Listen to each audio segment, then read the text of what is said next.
Hi, thank you so much for having me on the show today. I am Kristin Gunderson. I am the CEO of Gunderson's Bookkeeping, and I'm here today to answer some of your bookkeeping and tax questions that you have. So, the first question that we have is, what is small business accounting? Small business accounting is basically just doing the financial activities that you need to do in order to be able to measure how your business is doing, have communication with your business, and be able to create those financials. It includes things like taxes, payroll taxes, sales taxes. You need to be able to run reports so that management can make decisions to be able to grow the company, or if they need to make a change for the company. It's keeping track of the inventory, if you have inventory, and acquisition costs. So those are all things that are included in small business accounting. The next question that we have is in regards to, do I need to open up a bank account for my business?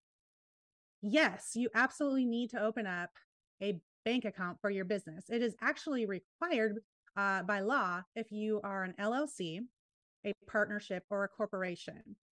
So you will have to open that up.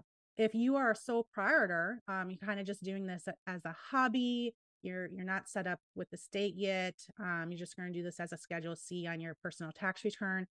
It's not legally required that you have a bank account open, but I highly recommend it.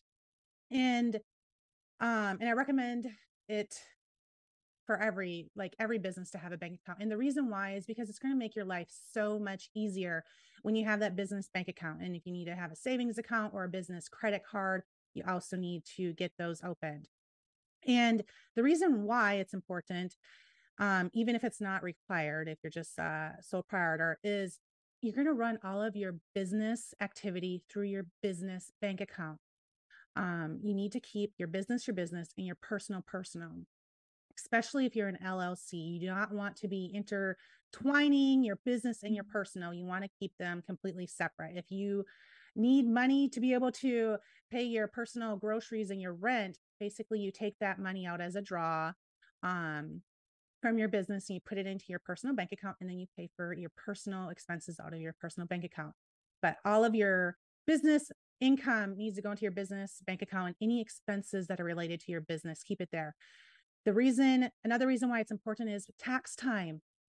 Getting this to your CPA, your bookkeeper, your tax preparer, like they will need, if you're not doing bookkeeping throughout the year, they're at least going to need to be able to look at your bank statements, and they're going to need to compile this for you. And if everything's in there, you know that you're not missing any expenses or you're not missing any income. That's why having that bank account is important.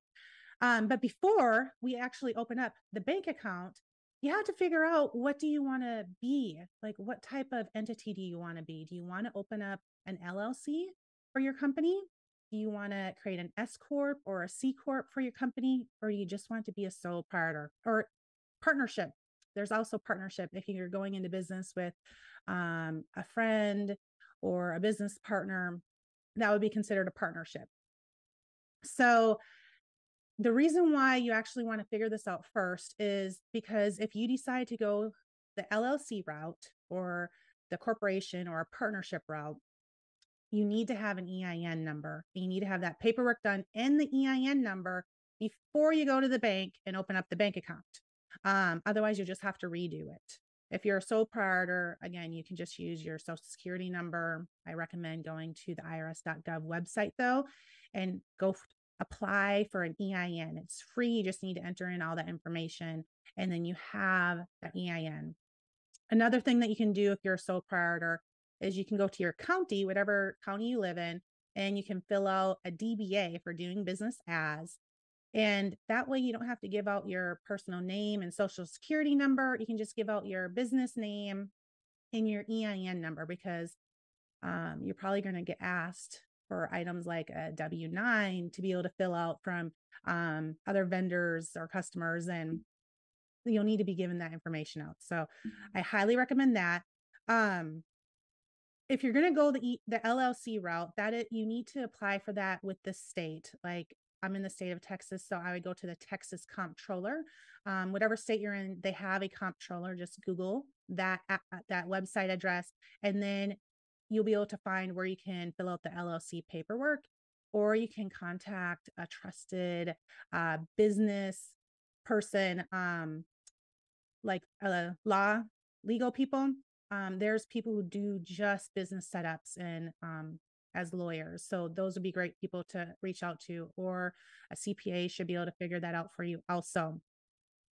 And there's a lot of paperwork that goes into that. So if you have more questions on that, don't be afraid to reach out. But the LLC will be able to protect you legally.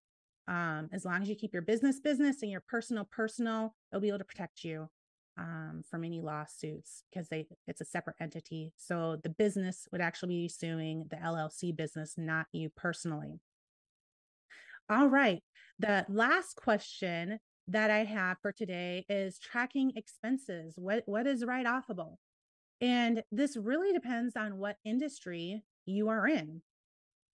So anything that is necessary or ordinary, you can write off, but it has to be for your business. So for example, a daycare can write off food, and it can write off toys for their business, because that is necessary and ordinary for a daycare. If you have any other type of business, say a bookkeeping business, you cannot write off food or groceries or toys, because it's not necessary and ordinary for my business. So if you know that it is necessary, ordinary, then you can pretty much write it off for your business. I always get the question about meals and entertainment. Meals in the year 2022 are 100% write-offable if you're going to a restaurant. And this is because of the pandemic. The IRS is, the government is trying to boost up the restaurant industry again. So I don't know what 2023 is going to be. It might go back down to 50%, which is what it was 2 years ago. And that's pretty normal. But what you need to do is you need to keep the receipt from that restaurant. Make sure you write the tip on it, how much you paid for that, who you were with, what business you talked about. And if it's a prospect business, like prospect client, you can definitely write that off. You just need to write if you got that business or not also. So that is very important for meals. Entertainment, a few years ago, they got rid of entertainment. So you cannot write off entertainment anymore. If you are traveling for out of town, yes, you get to write that off. If I always love telling my clients this, but if you have a business conference, say you have a business conference in Las Vegas, and it's a 2-day conference, and then you also add on a day for travel and a day for travel back, that counts as 4 business days. If you want to tack on a few more days, if it's 4 business days, less than half of it has to be personal. So you would be able to tack on 3 more business days and add on some personal days. Just for the, like, you have to make sure that you're counting how many business days. Remember, you get 2 days for travel there and back, and then however many days you're there for a conference or meeting clients, make sure it's on the calendar ahead of time. And then if you need to add on a few more personal days, add a little vacation onto that. It just cannot be more than half. It can't be more than double of what the total trip is. So if you have 4 business days, you can travel for a total of 7 days, and the trip will be write-offable. The rental car, the hotel, the flights, the meals. And again, if you're going to do some entertainment while you're there, say you're in Vegas, you want to go see a show, entertainment's not write-offable. So don't use your personal card for that. But otherwise, the rest of that would be write-offable. Business related expenses for vehicle.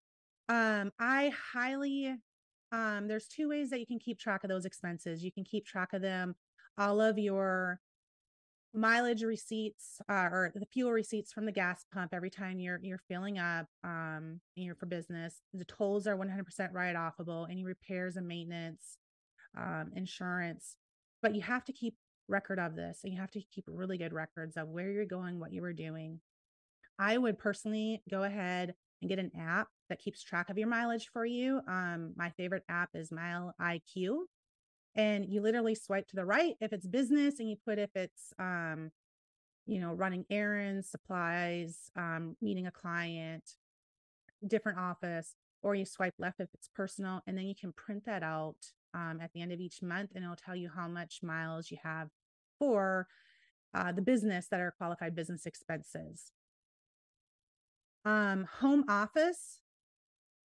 That's another thing that you can write off if you don't have an actual office and you're using your home office like I am right now. You just need to keep track of there's two methods for that also. One is the simplified method where you just get like $5 a square foot per month. The other one, you have to keep track of all your expenses. The simplified method is not a red flag for the IRS for audits anymore. So that's pretty nice. And it's pretty simple to do. The other one, you have to take a percentage. So you need to know your square footage of your office, the square footage of your whole house, sorry. And then you have to keep track of all those expenses like trash and internet and alarm system. Say you painted the office, or you put a new roof on, all that stuff we would be able to either take as a whole if it's directly for your home office, or in part if it's just part of the house and your office is using a percentage of it. So those are some tips to get you on what is write-offable for your business and what you need to keep track of. Remember to keep all your receipts. That is also very important. All right, so that is everything that I have for you today. If you have any questions for us, please reach out to me. Again, I'm Kristin Gunderson with Gunderson's Bookkeeping.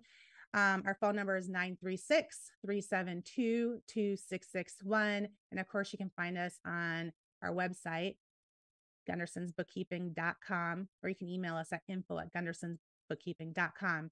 Thank you.